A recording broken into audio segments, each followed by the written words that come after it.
സ്വാഗതം. ലോകത്തിലെ ഏറ്റവും മനോഹരവും കൗതുകമുണർത്തുന്നതുമായ പക്ഷികളുടെ ലോകത്തേക്കാണ് നാം ഇന്ന് യാത്ര തിരിക്കുന്നത്.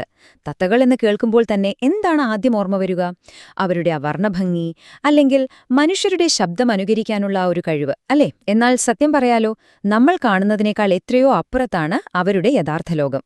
അവിശ്വസനീയമായ ഒത്തിരി കഴിവുകൾ ഒളിപ്പിച്ചു വെച്ചിരിക്കുന്ന ഈ അത്ഭുത ജീവികളുടെ രഹസ്യങ്ങളിലേക്കാണ് നമ്മളിന്ന് ഇറങ്ങിച്ചെല്ലുന്നത്. ശരി, നമുക്ക് നേരെ ഇതിലേക്ക് കടക്കാം. ഈ സംഖ്യയൊന്ന് ശ്രദ്ധിക്കൂ. 5 കോടി. അതെ, ഇന്ന് ലോകമെമ്പാടുമായി മനുഷ്യരോടൊപ്പം കൂട്ടിലടയ്ക്കപ്പെട്ട് ജീവിക്കുന്ന തത്തകളുടെ എണ്ണമാണിത്. ചിന്തിച്ചു നോക്കൂ, ഭൂമിയിലുള്ള ആകെ തത്തകളിൽ പകുതിയോളം വരും ഈ വലിയ സംഖ്യ. ഇത് തന്നെ കാണിക്കുന്നുണ്ടല്ലോ നമുക്ക് അവരോടുള്ള അടങ്ങാട്ട താൽപ്പര്യം എത്രത്തോളമുണ്ടെന്ന്. പക്ഷേ ഈ പക്ഷികളെക്കുറിച്ച് നാം യഥാർത്ഥത്തിൽ മനസ്സിലാക്കിയിട്ടുള്ളത് വളരെ വളരെ കുറച്ചു കാര്യങ്ങൾ മാത്രമാണ് എന്നതാണ് വാസ്തവം. ഭാഗം 1: ചിറകുള്ള പ്രൈമേറ്റുകൾ അഥവാ പക്ഷികളുടെ ബുദ്ധിശക്തിയുടെ രഹസ്യം. തത്തകൾ വെറും ശബ്ദം അനുകരിക്കുന്ന പക്ഷികളാണെന്നാണ് മിക്കവരും കരുതുന്നത്, അല്ലേ? എന്നാൽ ഈ ധാരണ തീർത്തും തെറ്റാണ്. കുരങ്ങുകളെപ്പോലെ, അല്ലെങ്കിൽ ചിലപ്പോൾ അതിനേക്കാൾ ഉയർന്ന ബുദ്ധിശക്തിയുള്ളവരാണവർ. സസ്തനികളെപ്പോലെ തലച്ചോറിലെ സെറിബ്രൽ കോർട്ടെക്സ് ഉപയോഗിച്ചല്ല അവർ ചിന്തിക്കുന്നത് എന്നത് ശരിയാണ്. എങ്കിലും ഒരു തത്തയുടെ ശരീരവും തലച്ചോറും തമ്മിലുള്ള വലിപ്പത്തിന്റെ ആ ഒരു അനുപാതം നോക്കിയാൽ അത് ചിമ്പാൻസികളെപ്പോലുള്ള ഉയർന്ന തലത്തിലുള്ള പ്രൈമേറ്റുകളോട് വളരെ അടുത്തു നിൽക്കുന്നതാണ്. ഇതിനർത്ഥം മനുഷ്യരോട് ഏറ്റവും അടുത്തു നിൽക്കുന്ന മൃഗങ്ങളുടെ അത്രയും തന്നെ ബുദ്ധിശക്തി ഇവർക്കുമുണ്ട് എന്നാണ്. ശരിക്കും അതിശയകരം തന്നെയല്ലേ? ഇത് വളരെ കൃത്യമായി വ്യക്തമാക്കുന്നത് അവരുടെ ശാരീരിക പ്രത്യേകതകളെയാണ്. തത്തകൾക്ക് സൈഗോഡാക്ടൈൽ പാദങ്ങളാണുള്ളത്. അതായത് 2 വിരലുകൾ മുന്നോട്ടും 2 പിന്നോട്ടും. നമ്മൾ മനുഷ്യരെങ്ങനെയാണോ കൈകൾ ഉപയോഗിക്കുന്നത്, കൃത്യമായി അതുപോലെ തന്നെയാണ് അവരീ പാദങ്ങൾ ഉപയോഗിച്ച് സാധനങ്ങൾ എടുക്കുന്നതും പിടിക്കുന്നതുമെല്ലാം. ഇതിലും കൗതുകകരമായൊരു കാര്യം എന്താണെന്നോ? മനുഷ്യരെ പോലെ തന്നെ തത്തകൾക്കും ഇടംകൈ വലംകൈ ശീലങ്ങളുണ്ട്. ഭൂരിഭാഗം മുതിർന്ന തത്തകളും ഭക്ഷണം കഴിക്കാനും മറ്റും സ്ഥിരമായി ഏതെങ്കിലും ഒരു കാൽ മാത്രമായിരിക്കും ഉപയോഗിക്കുക. ഇതിനൊരു മികച്ച ഉദാഹരണമാണ് ഐറീൻ പെപ്പർബർഗ് എന്ന ശാസ്ത്രജ്ഞ അലക്സ് എന്ന ആഫ്രിക്കൻ ഗ്രേ തത്തയിൽ നടത്തിയ ലോകപ്രശസ്തമായ പരീക്ഷണങ്ങൾ. വെറുതെ ശബ്ദം അനുകരിക്കുക മാത്രമല്ല അലക്സ് ചെയ്തത്. വാക്കുകൾ ഉപയോഗിച്ച് സ്വന്തമായി വാക്യങ്ങളുണ്ടാക്കാനും നിറങ്ങൾ ചോദിച്ചാൽ പറയാനും അവന് നിഷ്പ്രയാസം കഴിഞ്ഞിരുന്നു. എന്തിന് 0 അഥവാ 0 എന്ന സങ്കീർണമായ ഗണിതശാസ്ത്ര ആശയം വരെ അവൻ മനസ്സിലാക്കിയിരുന്നു എന്നത് ശരിക്കും നമ്മളെ അമ്പരപ്പിക്കുന്ന ഒന്നാണ്. ഭാഗം 2: പ്രകൃതിയുടെ സ്വിസ് ആർമി നൈഫ് അഥവാ പരിണാമത്തിലെ കേമന്മാർ. ഉയർന്ന ബുദ്ധിശക്തി മാത്രമല്ല കേട്ടോ ഇവരുടെ പ്രത്യേകത. ഭൂമിയിലെ തത്തുകൾക്ക് മാത്രം അവകാശപ്പെടാൻ കഴിയുന്ന ഒരു ശാരീരിക സവിശേഷതയാണ് ട്രൈപീഡലിസം അഥവാ ബീക്കിയേഷൻ. മരങ്ങളിലൂടെയും മറ്റും കുത്തനെ മുകളിലേക്ക് കയറുമ്പോൾ അവർ തങ്ങളുടെ കഴുത്തും കൊക്കും ഒരു 3ാം കാലായിട്ടാണ് ഉപയോഗിക്കുന്നത്. കുരങ്ങുകൾ മരത്തിൽ കയറുമ്പോൾ അവരുടെ കഴികൾ ഉപയോഗിച്ചു കൊടുക്കുന്നതിനേക്കാൾ വലിയ ഒരു ഊർജവും ബലവും തങ്ങളുടെ കൊക്കുകൾ കൊണ്ട് മാത്രം പ്രയോഗിക്കാൻ ഈ തത്തകൾക്ക് സാധിക്കും. അവിശ്വസനീയമായ ഒരു ശാരീരിക പ്രവർത്തനമാണിത്.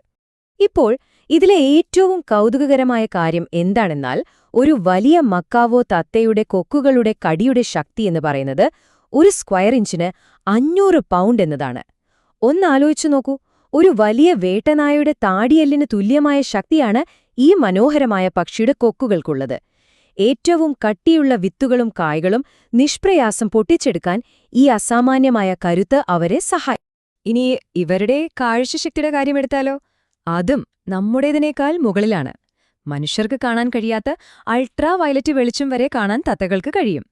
നമ്മൾ നോക്കുമ്പോൾ ഒരേപോലെ ഇരിക്കുന്ന ആൺപെൺ തത്തകളെ ഈ അൾട്രാ വയലറ്റ് കാഴ്ചയിലൂടെ അവർക്ക് വളരെ എളുപ്പം തിരിച്ചറിയാൻ സാധിക്കും.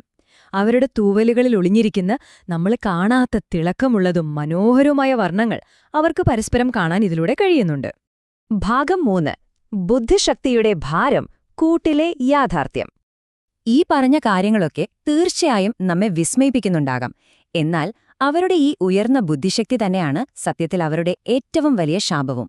വലിയ ഇനം തത്തകൾക്ക് 80 മുതൽ 100 വർഷം വരെയാണ് ആയുസ്സ്. അതായത് ഒരു മനുഷ്യായുസ് മുഴുവൻ. ഒരു 3 വയസ്സുള്ള കുട്ടിക്ക് എത്രത്തോളം വൈകാരികമായ ശ്രദ്ധയും പരിഗണനയും ആവശ്യമുണ്ടോ അത്രയും തന്നെ ഒരു തത്തയ്ക്കും ആവശ്യമാണ്. നിരന്തരം അവരോട് സംവദിക്കുകയും അവർക്ക് മാനസിക ഉല്ലാസത്തിനുള്ള സാഹചര്യങ്ങൾ നൽകുകയും വേണം. ഇതൊന്നും ലഭിച്ചില്ലെങ്കിലോ?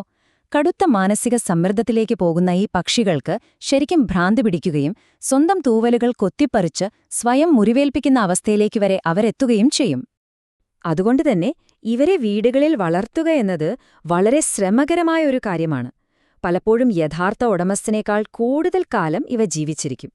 ഈ വൈകാരികവും ശാരീരികവുമായ ഭാരം താങ്ങാൻ കഴിയാതെ ഒരു തത്ത തന്റെ ജീവിതകാലത്ത് ശരാശരി 5 വീടുകളിലേക്കെങ്കിലും കൈമാറ്റം ചെയ്യപ്പെടുന്നു എന്നാണ് കണക്കുകൾ സൂചിപ്പിക്കുന്നത്. ഒന്ന് ചിന്തിച്ചു നോക്കൂ, ഒരു സ്ഥിരമായ സ്നേഹമോ പരിഗണനയോ ലഭിക്കാതെ 5 വ്യത്യസ്ത ചുറ്റുപാടുകളിൽ വലിച്ചെറിയപ്പെടുന്ന ദുരിതപൂർണമായ ഒരു ജീവിതം. ഭാഗം 4. കൂട്ടുകാരെ സംരക്ഷിക്കാം, ഒരു ആഗോള പ്രതിസന്ധി. ഈ പക്ഷികൾ ശരിക്കും പ്രകൃതിയുടെ ഒരു അവിഭാജ്യ ഘടകമാണ്. കാടുകളിൽ വിത്തുകൾ വിതരാനും ആവാസവ്യവസ്ഥയെ ആരോഗ്യത്തോടെ നിലനിർത്താനും ഇവ വഹിക്കുന്ന പങ്ക് വളരെ വലുതാണ്. അതുകൊണ്ട് ഏറ്റവും പ്രധാനപ്പെട്ട വിഷയം എന്താണെന്നാൽ, ഇന്ന് ലോകത്തുള്ള തത്തകളിൽ 1/3, അതായത് കൃത്യമായി പറഞ്ഞാൽ 33% സ്പീഷീസുകളും പൂർണ്ണമായും വംശനാശത്തിന്റെ വക്കിലാണ്. വ്യാപകമായ കാടുവെട്ടിത്തെളിക്കലും വളർത്തുമൃഗങ്ങളാക്കാനുള്ള നിയമവിരുദ്ധമായ പക്ഷിവേട്ടയുമാണ് ഈ ദുരവസ്ഥയ്ക്ക് പ്രധാന കാരണം. ഇനി നമുക്ക് മുന്നോട്ടു പോകാം. ഇതെങ്ങനെയാണ് വികസിക്കുന്നതെന്ന് നോക്കാം. എല്ലാം അവസാനിച്ചിട്ടില്ല. പ്രതീക്ഷയുടെ കിരണങ്ങൾ ഇപ്പോഴുമുണ്ട്. ന്യൂസിലൻഡിലെ പറക്കാൻ കഴിയാത്ത വലിയ തത്തകളായ കാക്കപ്പോ ഇതിനൊരു ഉത്തമ ഉദാഹരണമാണ്.